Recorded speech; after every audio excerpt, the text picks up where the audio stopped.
पाण्याचा इतका वास येतो का अक्षरशः आम्हाला इथे फुलं तोडायला थांबू सुद्धा वाटत नाही. बर. पण एक मजबूर असल्यामुळे आम्हाला हे तोडावंच बर. लागतं. जवळजवळ 10-12 दिवस झाले पाणी दूषित आहे आणि ह्या पाण्यामुळे सगळं ह्या म्हणजे शेततळ्यातले मासे जे आहे ना ते मेले आणि त्यांना बाहेर पडता आलं नाही, अक्षरशः सोडून गेले त्याच्यात.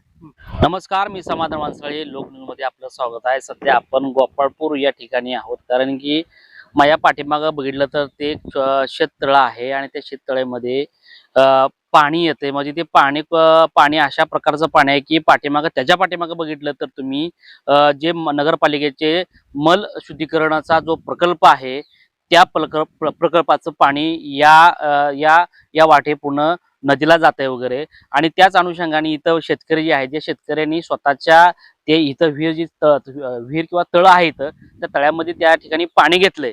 परंतु त्या पाणी सोडल्यानंतर त्या तळ्यातील मासे देखील मेलेले आहेत.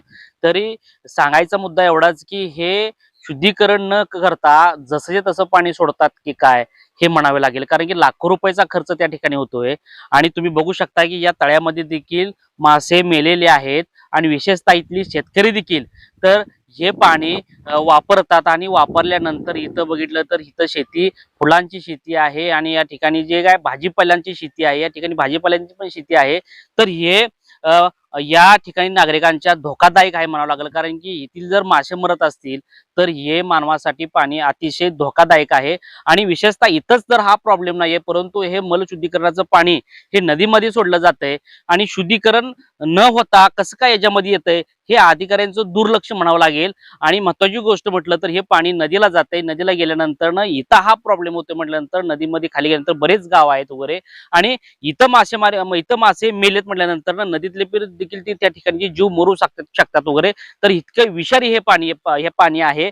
आणि विशेषतः इथल्या शेतकऱ्यांच्या देखील हाताला खरुज येणे किंवा हाताला खाजवणे असे प्रकार या पाण्याच्या माध्यमातून होतात वगैरे. आणि हे पाणी नदीला खाली गेल्यामुळं नदीतलं पाणी देखील अशुद्ध होऊ शकते, कारण की आणि इथून नंतर ते खालचे जे गावं आहेत त्या गावांना देखील या पाण्याचा फटका बसू शकतो. या पाण्यामुळं त्या गावातील गंभीर आजार निर्माण होऊ शकतात. आणि विशेषतः बघायला गेलं तर वारे आल्यानंतर आणि वारे गेल्यानंतर इथून जी खाली गावं असतात ते पूर्णतः त्या गावांना इन्फेक्शन होते, त्या गावातील नागरिक आजारी पडतात वगैरे.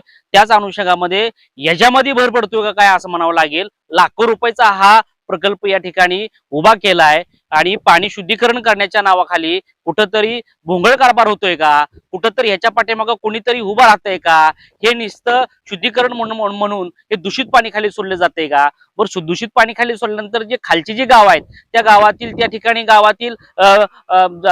जनावर असतील ते खाली येतात वगैरे, म्हशी असतील किंवा इतर शेतकरी असतील ते हात धुण्यासाठी असेल किंवा शेतीत पाणी वापरण्यासाठी ते त्या नदीमध्ये उतरले जातात. परंतु त्यानंतर नदीमध्ये पाण्यात उतरल्यानंतर त्याचा साईड इफेक्ट त्यांना होतोय वगैरे. त्याच्यामुळं लवकरात लवकर नगरपालिका असेल, नगरपालिकेतले अधिकारी असेल, याच्यावरती ऍक्शन घेऊन ह्याचा कुठंतरी तोडगा काढला पाहिजे. आणि खरंच हे मल शुद्धीकरण होतंय का याच्यावर बी चौकशी झाली पाहिजे.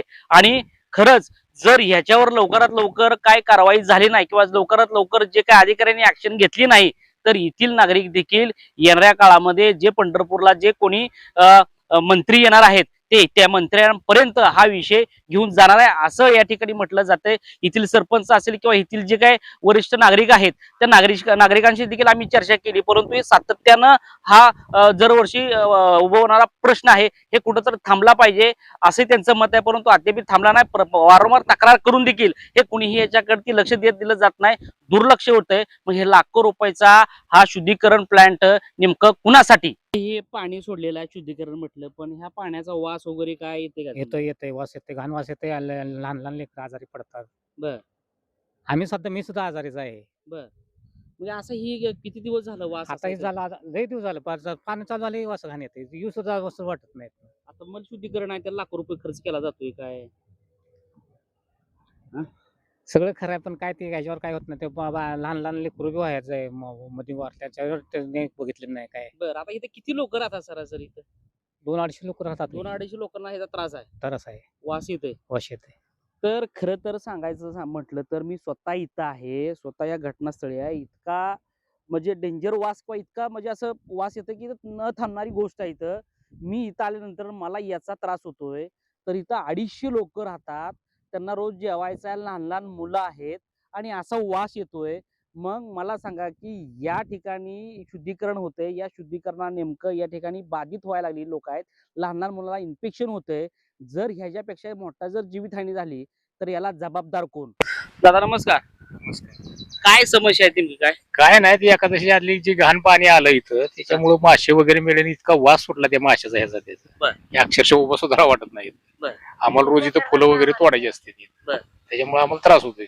मग आता मासे वगैरे मेल्यानंतर म्हणजे दूषित पाणी आहे ह्याचा अर्थ असा. दूषित पाणी मग ह्याचा जर आता साईड इफेक्ट म्हटलं तर या ठिकाणी लोकवस्ती आहे. आहे या लोकवस्तीला देखील ह्याचा धबधका फटका बसू शकतो. बसू शकतो मग ना. ह्याच्या अगोदर काय आम्ही ह्याच्या अगोदर बी ती एकदा लहान मुलं आमचं वारलं होतं तिकडं. बर.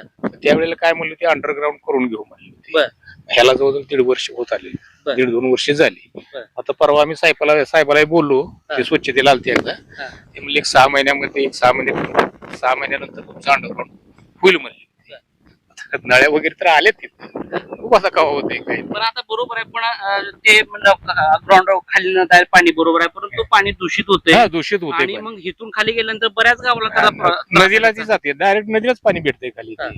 असा म्हणजे विषय नदी हे आणि ती खालची गावं तर काय ती प्यायला पाणी वापरतात काय काय. बर. म्हणजे आता करून न केल्यासारखंच झालंय सगळं हे. बर. असा विषय.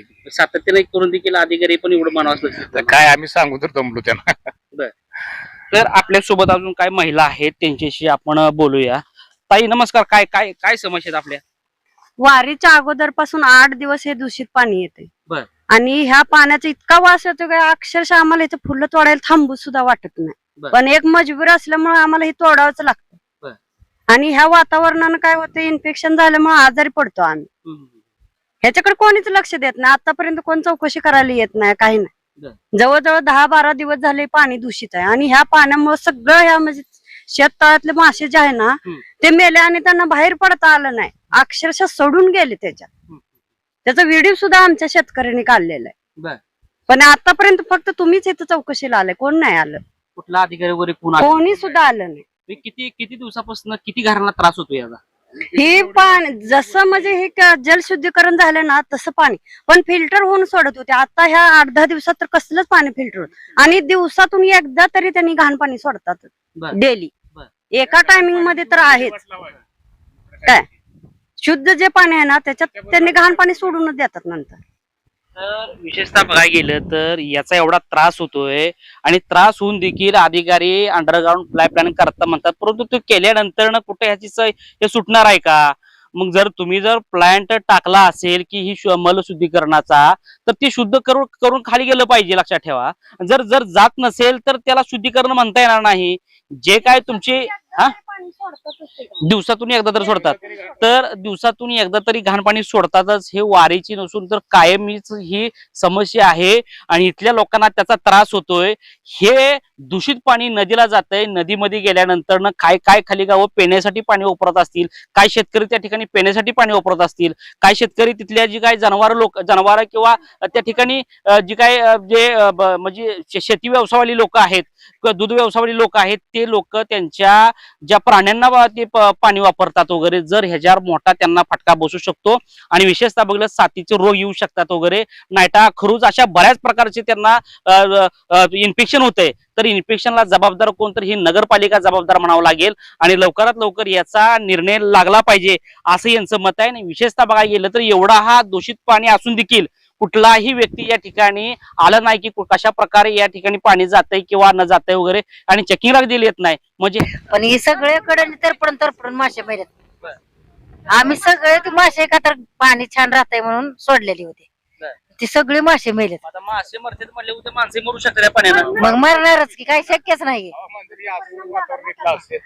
आता वातावरण असं असल्यामुळे हे काही सगळे आजारी पडतात पटापटा. आता थंडी ताप सगळ्यांनाच आहे की आजारी आहे. हा पण नाही इलाज असल्यामुळे